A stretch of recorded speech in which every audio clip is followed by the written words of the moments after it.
You're tucked behind the windscreen of a superbike, and the needle on the speedometer is climbing past 180 miles per hour. At that speed, you're covering the length of a football field about every single second. The world stops being a place you travel through and turns into a smear of color, wind, and noise. And here's the genuinely insane part. Your brain, this 3-pound lump of fat and electricity that took millions of years to build, was never designed for any of this.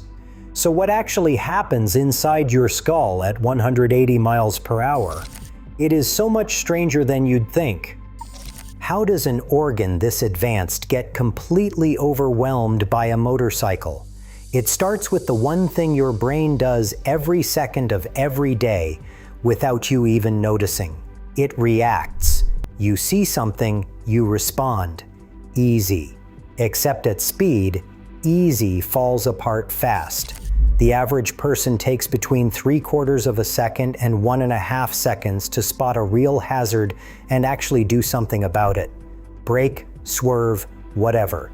That feels instant when you are sitting on your couch. But run the numbers at 180 miles per hour. You are covering roughly 260 feet every second. So in the time it takes your brain to go, oh no, and pass that message down to your hands, you have already traveled most of a football field. The deer, the pothole, the car drifting into your lane.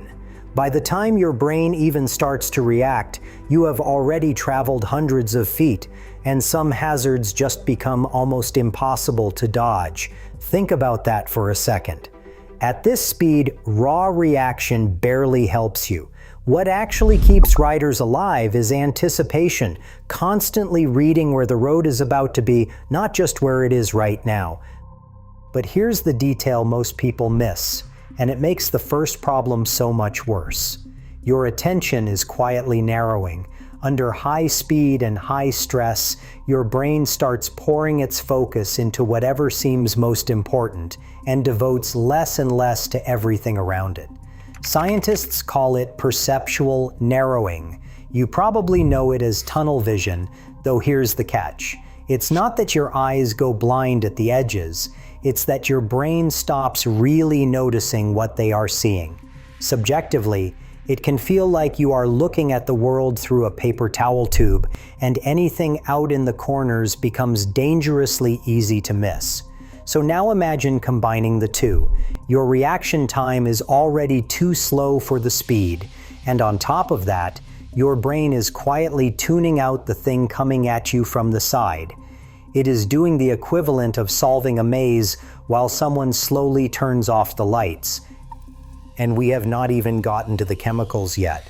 The second your brain registers that you are doing something this far outside the human comfort zone, a little almond-shaped alarm bell called the amygdala lights up. It does not dump the chemicals itself, but it sets off the chain that does. Your hypothalamus fires a signal to your adrenal glands, and within seconds your body is flooded with adrenaline, with cortisol building up close behind. Your heart rate rockets. It can climb well past 150 beats per minute, and under extreme stress it can even approach 200. Blood gets pulled away from your skin and your hands and rerouted toward your big muscle groups and vital organs, because some ancient part of you thinks you are about to fight a lion. Here's the cruel irony. Researchers who study performance under stress have found that when arousal climbs high enough, fine motor control starts to suffer.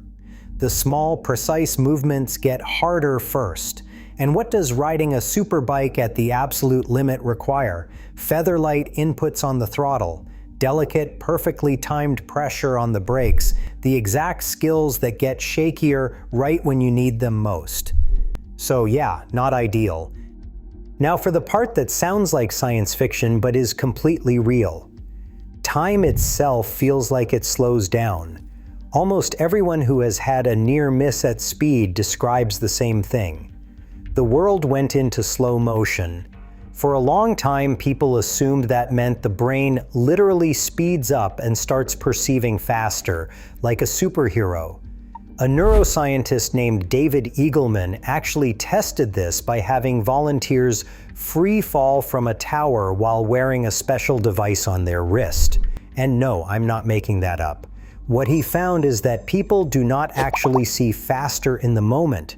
Instead, when you are terrified, your brain appears to store the experience in unusually rich detail, packing in way more information than usual.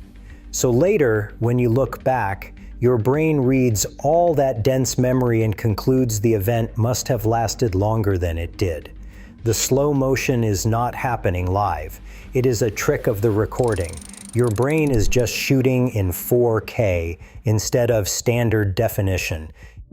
If you're enjoying this little tour of how your brain falls apart, go ahead and hit subscribe, because we dig into the wild science of speed and machines every single week. All right, here's where things get physical. We've been talking about what happens inside your head, but your body is fighting its own battle out there. Air resistance doesn't climb in a straight line with speed.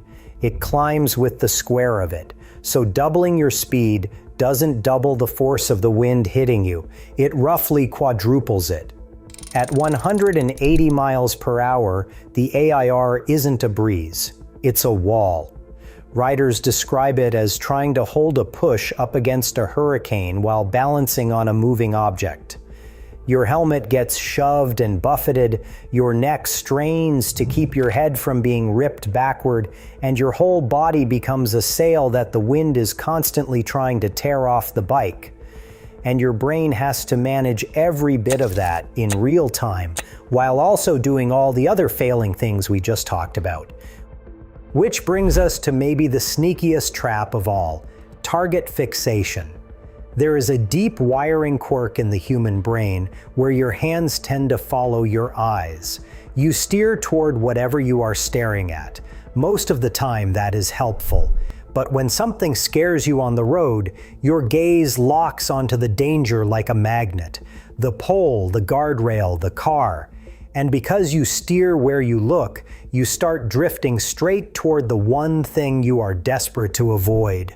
The riders who survive at these speeds train for years to override that instinct, to force their eyes to look at the escape route instead of the threat.